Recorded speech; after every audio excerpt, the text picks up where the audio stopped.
जब दुनिया विदेशी ऐप्स की ओर देख रही थी तो भारत ने ठानी अपनी एक राह बनाने की। आज हम जानेंगे उस सफर के बारे में जो स्वदेशी होने का नहीं बल्कि भरोसे और टेक्नोलॉजी की ताकत दिखाने का था। नमस्कार, आप देख रहे हैं हमारे एक खास प्लेटफॉर्म और आज हम बात करेंगे भारतीय कंपनी जोहो और उसके मैसेजिंग ऐप अरट्टे की। एक समय था जब इसे व्हाट्सएप को टक्कर देने वाला ऐप कहा जा रहा था। अक्टूबर 2025 में जोहो अचानक से चर्चा में आया जब गृह मंत्री अमित शाह ने ट्वीट किया कि उन्होंने जोहो मेल इस्तेमाल करना शुरू कर दिया है। आईटी मंत्री अश्विनी वैष्णव ने भी जोहो का जिक्र किया और देखते ही देखते कंपनी जो थी वो सुर्खियों में आ गई। इसके बाद जोहो के चैट ऐप अरट्टे के डाउनलोड्स जो थे वो बेहद तेजी से बढ़े और कुछ ही समय में गूगल प्ले स्टोर और ऐप स्टोर्स पर टॉप पर पहुंच गया। लेकिन कुछ हफ्तों बाद ही ऐप की रैंकिंग नीचे जाने लगी और टॉप 100 ऐप्स की लिस्ट से ये बाहर हो गया।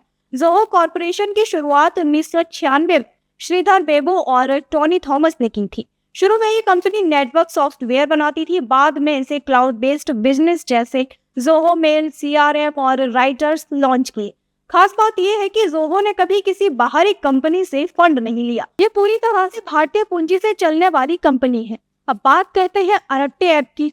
इसे 2021 में लॉन्च किया गया था। अरट्टे एक तमिल शब्द है जिसका मतलब होता है बातचीत। इसमें व्हाट्सएप की तरह message, voice call, video calls, group chat जैसी सभी सुविधाएं थी।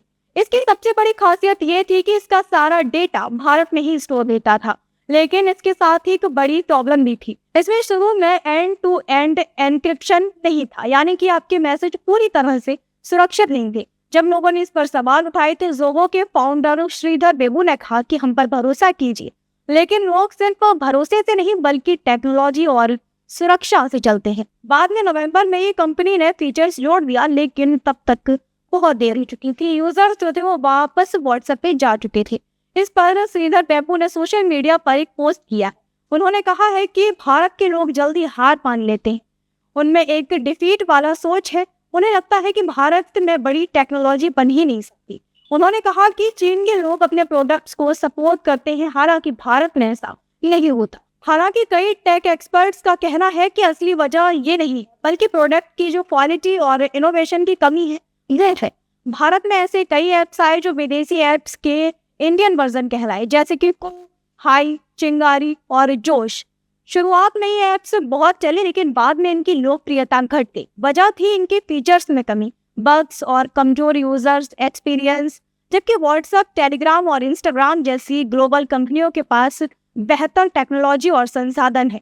भारत एक खुला बाजार है, यहाँ किसी को भी मजबूर नहीं किया जा सकता कि वो कौन सा ऐप इस्तेमाल करे। लोग वही ऐप चलाते हैं जिसमें वो कंफर्टेबल होते हैं, जो उन्हें अच्छा लगता है, और सबसे बड़ी चीज जिसमें जो उन्हें भरोसेमंद लगता है। शुरुआत में बड़े नेताओं या मंत्रियों के प्रमोशन से डाउनलोड्स तो बढ़ सकते हैं, लेकिन लंबे समय तक ऐप को चलाने के लिए प्रोडक्ट की क्वालिटी और इनोवेशन की जो भरोसा होता है वो सबसे ज्यादा जरूरी होता है। तो आपको अरट्टे ऐप पर क्या कहना है? आपने ऐप डाउनलोड किया था या नहीं? हमें कमेंट सेक्शन में जरूर बताएं। धन्यवाद।